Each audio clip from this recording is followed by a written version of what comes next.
Christy Painchaud coming to you from E3 Firearms Association. We're here at the NRA show 2018, and what I want to bring to you guys today is just interviewing the real women that are here walking the aisles of the show. And here today I found this brave woman. Her name is Allison, and I just kind of wanted to get some takeaways from her, like why, if she carries and what kind of brought her into that world. So Allison, if you could please just tell a little bit about yourself and where you're from and how you got introduced to firearms. Okay. I'm Allison. I'm from Oklahoma. I'm a sheriff's deputy as well, and I've been raised around guns my whole life. My dad got me into them, but I really didn't start carrying until after I had my child. Well, I carried whenever I was in law enforcement, I'd carry off duty. But what really got me at kind of carrying all the time was an incident that I had at Walmart's right after I had my son. There was a gentleman that tried to approach me, and he just had this look on his face like he was going to do something harmful. And I actually had a gun on me, and I showed him, and he left. You're like, Mama Bear's coming. Right, yeah. Right. So after that, I've never been anywhere without one. That gives me like goosebumps because I have two boys too, and Yes. it's like your world changes when you have kids. I mean, it's one thing when it's you, but you are so vulnerable when you have your babies. Right. I Yeah. mean, so you started carrying more. You had a firearm with you at the time. I did. So now, do you carry all the time concealed? You I was do. involved in an officer-involved shooting, and Wow. I'm from a small town, so wow. everybody knows who you are, and I've just that extra barrier Wow. of precaution that Right. It's comforting. It's comforting knowing that you can save your own life or innocent bystanders. Yeah. One thing I was involved in a traumatic incident when I was young too. So being able to have someone, or you can't recreate that, like that Right. stress, that feeling you felt in Walmart, or that feeling you probably Right. felt during that shooting. Like you can't train for that. That's right. But that's why we do train so much in law enforcement, because we have to be able to respond Right. and save our life, save someone else's life. So I think that's just amazing that you're able to talk about it, help inspire Yes. others. So what kind of things do you do? I know like training in law enforcement is totally different, but I'm a mama too, and it's different when you have to train with you have kids with you. Are there things that you teach your children safety about firearms? Because I'm huge about that. I think like educate. It's not like the gun's the bad thing. No, I want you to take the questions away from what is this. Grow up respecting guns. Grow up knowing there is a gun in the house, and what we do, like Eddie the Eagle. We do the Eddie the Eagle with our kids. Right. They sing the song. So Yeah. what kind of things do you share with your children? My son, I have one son, and my husband and I are both firearms instructors. Oh, cool. So we take extra time, and we teach him the safety of the weapon.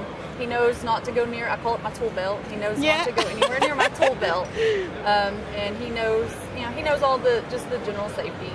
Nice. He knows. Yeah. I instilled that in him when he was just barely even old enough to crawl around. Right. He knows.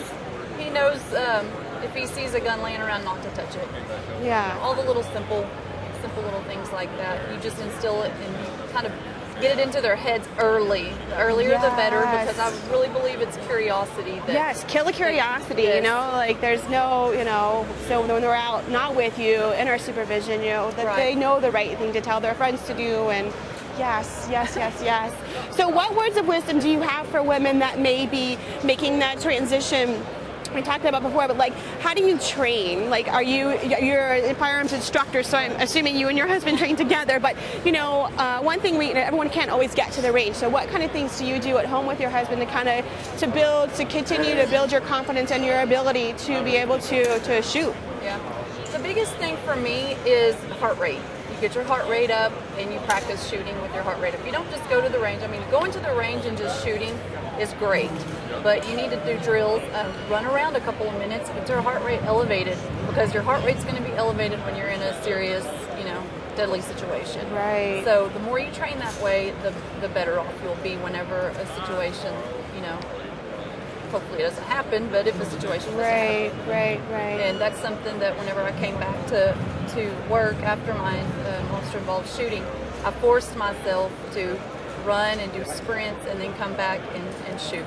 Right. Because your heart rate gets you doing all kinds of crazy things. Because I'm sure you were trembling, that fear, you know what I mean? But you reacted because that's what you were trained to do, and you lived, and you are a success story. And thank you so much for yours. I honestly believe, like, women, they really just don't need to be afraid of the guns. They need to practice dry firing first, and get a feel for the weapon, and play with it a little bit without the magazine in, and then if it's that type, and just get a feel for the weapon and don't be scared of it. Right. Own it, know it. Right. Yeah, get in it. Yeah, that's right. That's the problem I see a lot is women are scared of guns, right? Because they can be scary, right? But if you own it and you handle it well and you practice, you get to feel comfortable with it. Yep.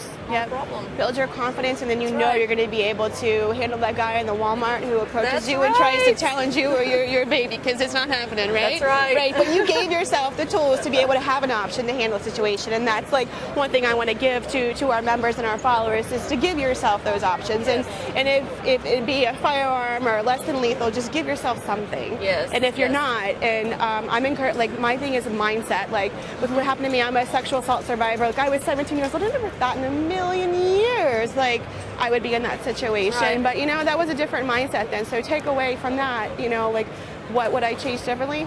My mindset. That's where it starts. So if you're not thinking up here, what would I do if this happens, and what options am I giving myself to defend myself? That's right. Then you're not, be okay with that if you have nothing and you don't want to think about it, but just explore the idea. That's what you have to do.